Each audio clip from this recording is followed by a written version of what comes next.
გამარჯობა, მე ვარ თამარ ზღუდაძე, სტომატოლოგიური კლინიკა ინდიგოს ექიმი ორთოდონტი. დღეს მე გაგაცნობთ რამოდენიმე მნიშვნელოვან და საინტერესო საკითხს, რაც ბრეკეტებით მკურნალობის დაწყებამდე უნდა იცოდეთ. პირველი, არის თუ არა მკურნალობის პროცესი მტკივნეული.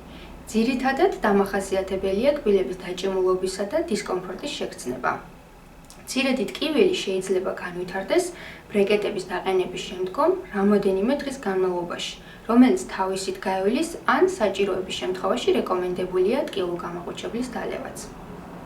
თუ მკურნალობის პროცესში ბრეკეტმა გაგაძრა ტუჩი ან ლოყის ლორწოვანი, ამ პრობლემას მომენტალურად მოგეხსნით ორთოდონტიული ცვილი, რომელიც მაგრდება ბრეკეტზე, იწვევს მის დაგლუებას და იზოლაციას ლორწოვანისაგან. ასევე მნიშვნელოვანი საკითხია, თუ როგორ უნდა იკვებოთ ბრეკეტებით მკურნალობისას. ამ დროს რაციონიდან უნდა ამოიღოთ ისეთი მაგარი საკვები, როგორიცაა თხილი, კაკალი, ნუში და მათი შემცველი შოკოლადის პროდუქცია. დაუშვებელია მყარი საკვების მოკვეჩა, მაგალითად ვაშლი, მსხალი, პური, ხორცი უნდა დაჭრათ პატარა ნაჭრებად და ისე მიირთვათ. მოერიდეთ საყეჭ რეზინას და წებოვან კამფეტებს.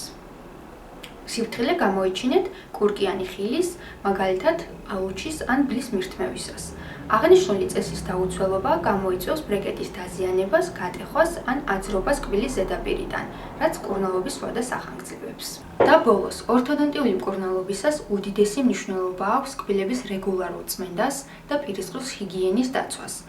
ექიმი პაციენტს სწორი წმენდის ტექნიკას უჩვენებს და ასწავლის ბრეკეტების დაყენების პირველივე დღეს.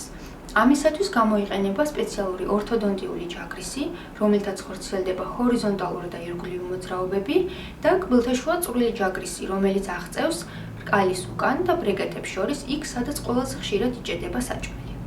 რეკომენდებულია მტორის შემცველი კბილის პასტის, ანტისეპტიკური და ანთების-საწინააღმდეგო სავლების და ირიგატორის გამოყენება. გამოხეხვა უნდა მოხდეს გულმოდგინედ დილა საღამოს და მსუბუქად ყოველი ჭამის შემდეგ. ხშირი ხეხვა ხელს უშლის ბაქტერიების შემცველი ნადების დაგროვებას კბილის ზედაპირზე, რომელიც იწვევს ისეთ გართულებებს, როგორიცაა კარიესი, გრძილების ანთება და არასასიამოვნო სუნი პირიდან. დღეისათვის სულ ეს იყო. მომავალ შეხვედრამდე.